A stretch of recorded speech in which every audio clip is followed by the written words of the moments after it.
Atos dos Apóstolos. Capítulo 25. As cartas aos Tessalonicenses.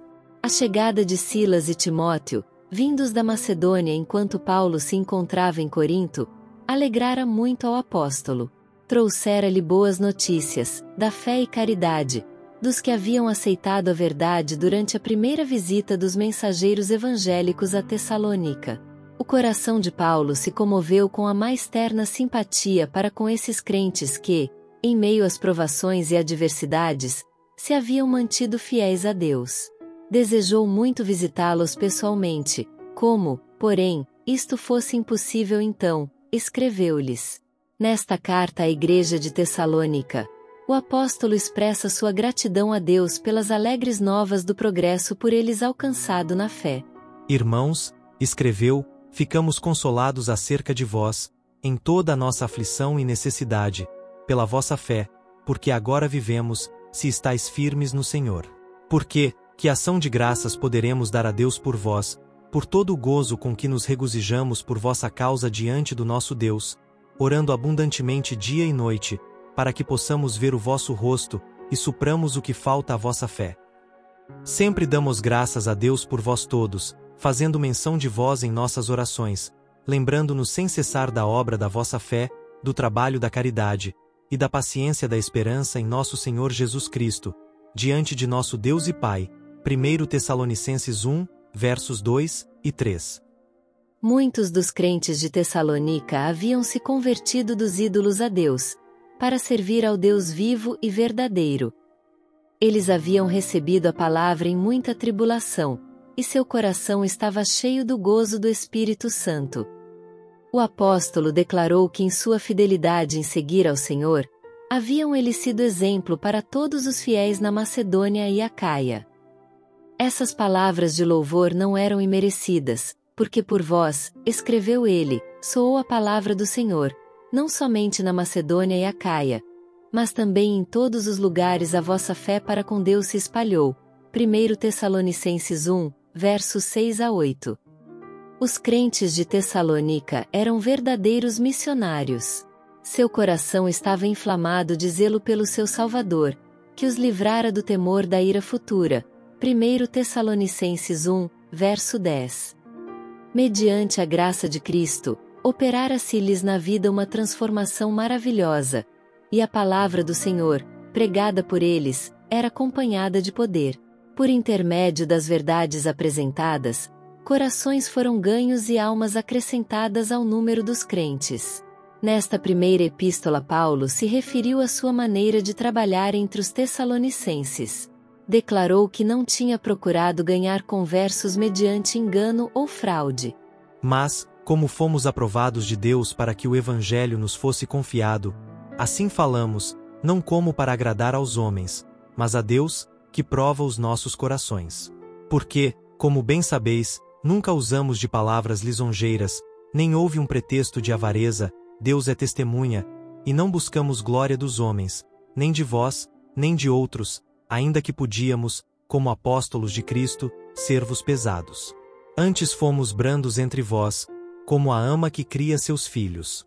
Assim nós, sendo-vos tão afeiçoados, de boa vontade quiséramos comunicar-vos, não somente o Evangelho de Deus, mas ainda as nossas próprias almas, porquanto nos éreis muito queridos.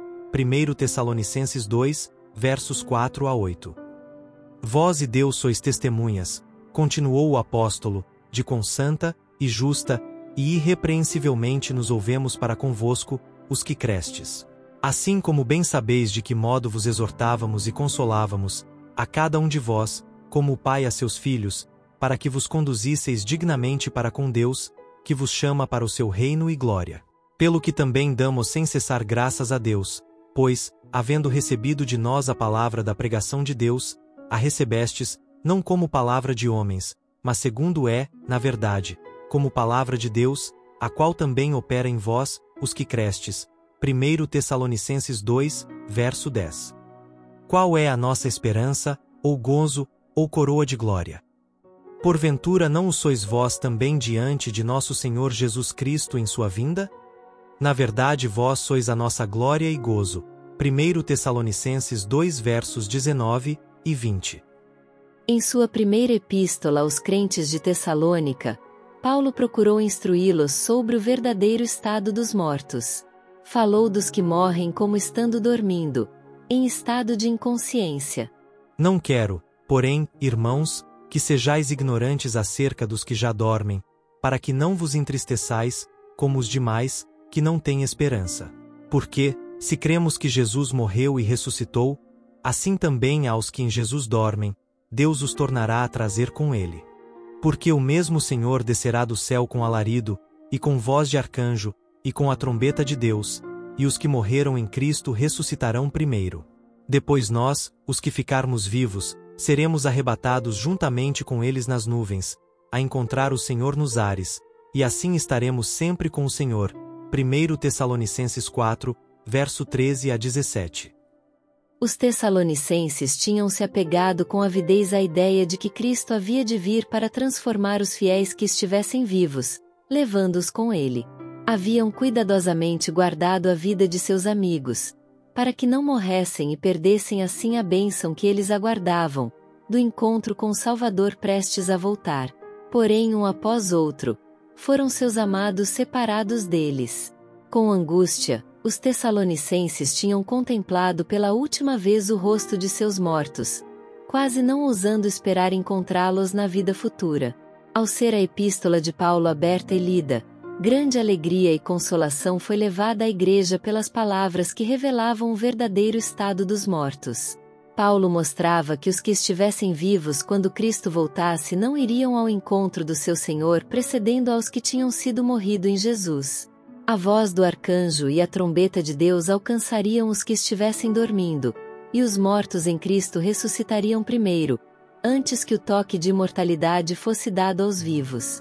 Depois nós, os que ficarmos vivos seremos arrebatados juntamente com eles nas nuvens, a encontrar o Senhor nos ares, e assim estaremos sempre com o Senhor. Portanto, consolai-vos uns aos outros com estas palavras. 1 Tessalonicenses 4, versos 17 e 18. A esperança e alegria que esta afirmação levou à jovem igreja de Tessalônica mal pode ser por nós apreciada. Eles creram na carta que lhes foi enviada por seu pai no Evangelho, apreciaram-na e seu coração se comoveu de amor por Paulo. Ele lhes havia falado antes dessas coisas, mas nesse tempo a mente deles tinha dificuldade em compreender doutrinas que pareciam novas e estranhas, e não surpreende que a força de alguns pontos não lhes tivesse ficado vividamente impressa na mente. Mas eles estavam famintos da verdade, e a epístola de Paulo deu-lhes nova esperança e alento, e mais firme fé em Cristo, e mais profunda afeição por aquele que por intermédio de sua morte tinha trazido à luz vida e imortalidade. Agora eles se regozijavam em saber que seus amigos crentes haveriam de ressuscitar da sepultura, a fim de viver para sempre no reino de Deus. As trevas que tinham envolvido o lugar de repouso dos mortos fora dispersada. Um novo esplendor coroava a fé cristã, e eles viram uma nova glória na vida, morte e ressurreição de Cristo. Aos que em Jesus dormem, Deus os tornará a trazer com ele, escreveu Paulo. Muitos dão a esta passagem a interpretação de que os que dormem serão trazidos com Cristo do céu. Mas Paulo queria dizer que como Cristo ressuscitou dos mortos, assim Deus chamará de suas sepulturas os santos que dormem e os levará consigo para o céu. Preciosa consolação! Gloriosa esperança! Não apenas para a igreja de Tessalônica, mas para todos os cristãos onde quer que estejam. Enquanto trabalhava em Tessalônica, Paulo tratou tão amplamente do assunto dos sinais dos tempos, mostrando quais os acontecimentos que ocorreriam antes da revelação do Filho do Homem nas nuvens do céu, que ele não julgava necessário escrever circunstanciadamente sobre este assunto. Entretanto, especificamente se referiu ao que havia ensinado anteriormente. Acerca dos tempos e das estações, não necessitais de que se vos escreva, disse ele. Porque vós mesmos sabeis muito bem que o dia do Senhor virá como o ladrão de noite, pois que, quando disserem, a paz e segurança, então lhe sobrevirá repentina destruição. 1 Tessalonicenses 5, versos 1 a 3. Muitos há no mundo hoje que fecham os olhos às evidências dadas por Cristo para advertir os homens sobre sua vinda. Buscam aquietar toda apreensão, Ao mesmo tempo em que os sinais do fim se cumprem rapidamente e o mundo se apressa em direção ao tempo em que o Filho do Homem se revelará nas nuvens do céu, Paulo ensina ser pecaminoso mostrar-se indiferente aos sinais que devem preceder a segunda vinda de Cristo. Aos culpados desta negligência chama ele filhos da noite e das trevas. Ao vigilante e atento anima ele com estas palavras: Mas vós, irmãos, já não estáis em trevas, para que aquele dia vos surpreenda como um ladrão. Porque todos vós sois filhos da luz e filhos do dia. Nós não somos da noite nem das trevas. Não durmamos, pois, como os demais, mas vigiemos, e sejamos sóbrios. 1 Tessalonicenses 5, versos 4 a 6. Especialmente importante para a Igreja em nosso tempo são os ensinamentos do apóstolo sobre este ponto. Para os que vivem tão próximo da grande consumação, as palavras de Paulo devem ter eloquente força. Mas nós, que somos do dia, sejamos sóbrios, vestindo-nos da couraça da fé e da caridade, e tendo por capacete a esperança da salvação. Porque Deus não nos destinou para a ira, mas para a aquisição da salvação, por nosso Senhor Jesus Cristo, que morreu por nós, para que, quer vigiemos, quer durmamos, vivamos juntamente com Ele. 1 Tessalonicenses 5, versos 8 a 10. Cristão alerta é o cristão que trabalha, buscando zelosamente fazer tudo o que está em suas forças para o avançamento do Evangelho. À proporção que aumenta o seu amor pelo Redentor, também aumenta por seus semelhantes. Como seu mestre, experimenta ele severas provas, mas não permite que a aflição lhe irrite o temperamento ou destrua a paz de espírito. Sabe que as provações, se bem aceitas, o refinarão e purificarão, pondo em íntima comunhão com Cristo. Os que são participantes das aflições de Cristo também participarão de sua consolação e por fim de sua glória. E rogamo-vos, irmãos, continua Paulo em sua carta aos Tessalonicenses, que reconheçais os que trabalham entre vós e que presidem sobre vós no Senhor, e vos admoestam, e que os tenhais em grande estima e amor, por causa da sua obra. Tende paz entre vós. 1 Tessalonicenses 5, versos 12 e 13. Os crentes de Tessalônica foram muito incomodados por homens que chegaram ao seu meio com opiniões e doutrinas fanáticas. Alguns andavam desordenadamente, não trabalhando, fazendo coisas vãs. Segundo Tessalonicenses 3, verso 11. A igreja havia sido devidamente organizada, e seus oficiais tinham sido designados, a fim de agirem como pastores e diáconos. Porque havia alguns rebeldes e impetuosos, que recusavam sujeitar-se aos que exerciam os cargos de autoridade na igreja. Não somente se arrogavam o direito de exercer o juízo pessoal, mas o de impor publicamente suas opiniões à igreja. Em vista disto, Paulo chamou a atenção dos tessalonicenses para o respeito e a consideração devidos aos que haviam sido escolhidos para ocupar os cargos de autoridade na igreja. Em sua ansiedade para que os crentes de Tessalônica andassem no temor de Deus, o apóstolo suplicava-lhes que revelassem na vida diária a piedade prática. Finalmente, irmãos, escreveu, vos rogamos e exortamos no Senhor Jesus, que, assim como recebestes de nós, de que maneira convém andar e agradar a Deus, assim andai, para que abundeis cada vez mais. Porque vós bem sabeis que mandamentos vos temos dado pelo Senhor Jesus. Porque está é a vontade de Deus, a vossa santificação, que vos abstenhais da prostituição. 1 Tessalonicenses 4, verso 3. Porque não nos chamou Deus para a imundícia, mas para a santificação. 1 Tessalonicenses 4, verso 7. O apóstolo Paulo sentia-se responsável em grande medida pelo bem-estar espiritual dos que se convertiam por seus labores. Seu desejo era que crescessem no conhecimento do único verdadeiro Deus, e de Jesus Cristo, a quem ele enviou. Não raro, em seu ministério, reunia-se ele com pequenos grupos de homens e mulheres que amavam a Jesus, inclinando-se com eles em oração, pedindo a Deus para lhes ensinar como se manterem em íntima comunhão com ele. Muitas vezes tomava conselho com ele sobre os melhores métodos de dar a outros a luz da verdade evangélica. Muitas vezes, quando separados daqueles por quem assim havia trabalhado, suplicava a Deus para que os guardasse do mal, e os ajudasse a se manterem como missionários ativos e fervorosos. Uma das mais fortes evidências da verdadeira conversão é o amor a Deus e ao homem. Os que aceitam a Jesus como seu Redentor têm amor sincero e profundo por outros de fé semelhantemente preciosa. Assim foi com os crentes de Tessalônica. Quanto, porém, à caridade fraternal, escreveu o apóstolo, não necessitais de que vos escreva, visto que vós mesmos estáis instruídos por Deus que vos ameis uns aos outros. Porque também já assim o fazeis para com todos os irmãos que estão por toda a Macedônia. Exortamo-vos, porém, a que ainda nisto abundeis cada vez mais, e procureis viver quietos, e tratar dos vossos próprios negócios, e trabalhar com vossas próprias mãos, como já vô-lo temos mandado, para que andeis honestamente para com os que estão de fora, e não necessiteis de coisa alguma. 1 Tessalonicenses 4, versos 9 a 12.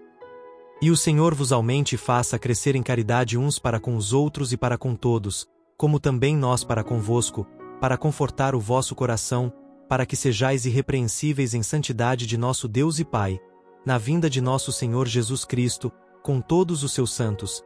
1 Tessalonicenses 3, versos 12 e 13.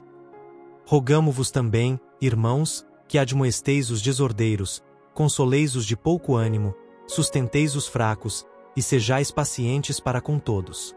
Vede que ninguém dê a outrem mal por mal, mas segui sempre o bem, tanto uns para com os outros, como para com todos. Regozijai-vos sempre. Orai sem cessar. Em tudo dai graças, porque está à vontade de Deus em Cristo Jesus para convosco. 1 Tessalonicenses 5, versos 14 a 18. O apóstolo advertiu os tessalonicenses a não desprezarem o dom de profecia, e nas palavras, não extingais o espírito, não desprezeis as profecias, examinai tudo. Retende o bem. Ele ordenou uma cuidadosa discriminação entre o falso e o verdadeiro. Súplica-lhes que se abstenham de toda aparência do mal, e conclui sua carta com uma oração para que Deus os santifique em tudo, para que em espírito, e alma, e corpo, fossem plenamente conservados irrepreensíveis para a vinda de nosso Senhor Jesus Cristo. Fiel é o que vos chama, acrescentou, o qual também o fará. 1 Tessalonicenses 5, versos 19 a 24. As instruções que Paulo enviou aos Tessalonicenses em sua primeira epístola com respeito à segunda vinda de Cristo, estavam em perfeita harmonia com seu ensino anterior. No entanto, suas palavras foram mal compreendidas por alguns dos irmãos tessalonicenses. Compreenderam eles que ele havia expressado a esperança de que ele próprio estaria vivo para testemunhar o advento do Salvador. Esta crença serviu para aumentar-lhes o interesse e o entusiasmo. Os que antes haviam negligenciado suas responsabilidades e deveres, agora se tornaram mais persistentes em insistir em seus errôneos pontos de vista. Em sua segunda carta, Paulo procurou corrigir a má interpretação de seu ensino, e expor perante ele sua verdadeira posição. De novo expressou sua confiança na integridade deles, e gratidão por sua firme fé, e pelo abundante amor de uns para com outros, bem como para com a causa do Mestre. Disse-lhes que os apresentava às outras igrejas como exemplo de paciente, perseverante fé que valorosamente suporta perseguição e tribulação, e dirigia-lhes o pensamento para o tempo da segunda vinda de Cristo, quando o povo de Deus descansaria de seus cuidados e perplexidades. Nós mesmos, escreveu ele, nos gloriamos de vós nas igrejas de Deus por causa da vossa paciência e fé, e em todas as vossas perseguições e aflições que suportais. E a vós, que sois atribulados, descanso conosco, quando se manifestar o Senhor Jesus desde o céu com os anjos do seu poder, como labareda de fogo, tomando vingança dos que não conhecem a Deus e dos que não obedecem ao Evangelho de nosso Senhor Jesus Cristo, os quais por castigo padecerão eterna perdição. Ante a face do Senhor e a glória do seu poder, pelo que também rogamos sempre por vós, para que o nosso Deus vos faça dignos da sua vocação, e cumpra todo o desejo da sua bondade, e a obra da fé com poder, para que o nome de nosso Senhor Jesus Cristo seja em vós glorificado, e vós nele, segundo a graça de nosso Deus e do Senhor Jesus Cristo, segundo Tessalonicenses 1 versos 4 a 8. Mas antes da vinda de Cristo deviam ocorrer importantes desenvolvimentos no mundo religioso, preditos em profecias. O apóstolo declarou: Não vos movais facilmente do vosso entendimento, nem vos perturbeis, quer por espírito, quer por palavra, quer por epístola, como de nós, como se o dia de Cristo estivesse já perto. Ninguém de maneira alguma vos engane, porque não será assim sem que antes venha a apostasia, e se manifeste o homem do pecado, o filho da perdição, o qual se opõe, e se levanta contra tudo o que se chama Deus, ou se adora, de sorte que se assentará, como Deus, no templo de Deus, querendo parecer Deus. Segundo Tessalonicenses 2, versos 2 a 4. As palavras de Paulo não deviam ser mal interpretadas. Não pretendiam elas ensinar que ele, por especial revelação, tivesse advertido os tessalonicenses da imediata vinda de Cristo. Tal posição causaria confusão de fé, pois o desapontamento muitas vezes leva à incredulidade. O apóstolo, pois, advertia os irmãos a não receberem tal mensagem como vinda de sua parte, e prosseguia dando ênfase ao fato de que o poder papal, tão claramente descrito pelo profeta Daniel, devia ainda levantar-se e fazer guerra contra o povo de Deus. Até que este poder tivesse realizado sua obra mortal e blasfema, seria em vão a igreja esperar pela vinda do Senhor. Não vos lembrais, interrogava Paulo, de que estas coisas vos dizia quando ainda estava convosco. Segundo Tessalonicenses 2, verso 5. Terríveis eram as provas que deviam alcançar a igreja verdadeira. Mesmo no tempo em que o apóstolo estava escrevendo, já o mistério da injustiça começara a operar. O desenvolver dos acontecimentos a ocorrer no futuro devia ser segundo a eficácia de Satanás. Com todo o poder, e sinais e prodígios de mentira, e com todo o engano da injustiça para os que perecem. Segundo Tessalonicenses 2, versos 7, 9 e 10. Especialmente solene é a afirmação do apóstolo com respeito aos que se recusariam a receber o amor da verdade. E por isso, declarou ele a respeito de todos os que deliberadamente rejeitam a mensagem da verdade: Deus lhes enviará a operação do erro, para que creiam a mentira, para que sejam julgados todos os que não creram a verdade, antes tiveram prazer na iniquidade. Segundo Tessalonicenses 2, versos 10 a 12. Os homens não podem rejeitar impunemente as advertências que Deus em sua misericórdia lhes envia. Deus retira seu espírito dos que persistem em desprezar essas advertências, deixando-os na dependência do engano que amam. Assim esboçou Paulo a malfadada obra desse poder do mal que devia continuar através dos longos séculos de trevas e perseguição, antes da segunda vinda de Cristo. Os crentes de Tessalônica tinham esperado por libertação imediata. Agora eram admoestados a assumir corajosamente e no temor de Deus a obra que estava diante deles. O apóstolo mandou que não negligenciassem seus deveres nem se resignassem à expectativa inútil. Depois de sua ardente expectativa de imediato livramento, a rotina da vida diária e a oposição que teriam de enfrentar pareceriam duplamente desalentadoras. Portanto, ele os exortava a permanecerem firmes na fé. Estai firmes e retende as tradições que vos foram ensinadas, seja por palavra, seja por epístola nossa. E o próprio nosso Senhor Jesus Cristo, nosso Deus e Pai, que nos amou, e em graça nos deu uma eterna consolação e boa esperança, console os vossos corações, e vos conforte em toda a boa palavra e obra. Segundo Tessalonicenses 2, versos 15 a 17.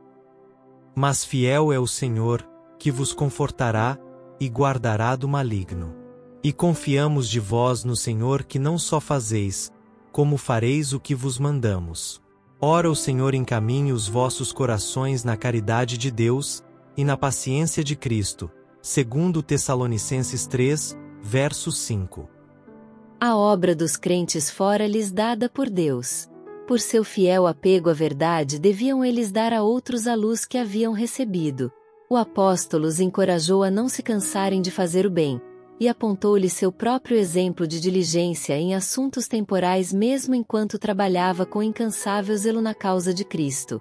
Reprovou os que se haviam entregue ao despertamento irrazoável e sem objetivo, e mandou que estes, trabalhando com sossego, comessem o seu próprio pão, segundo Tessalonicenses 3, verso 12. Também ordenou à Igreja que separasse de sua comunhão qualquer pessoa que persistisse em desrespeitar as instruções dadas pelos ministros de Deus. Todavia, acrescentou, não o tenhais como inimigo, mas admoestai-o como irmão. Segundo Tessalonicenses 3, verso 15. Também esta epístola Paulo conclui com uma oração, para que em meio às provações e lutas da vida, a paz de Deus e a graça do Senhor Jesus Cristo pudessem ser-lhes a consolação e arrimo.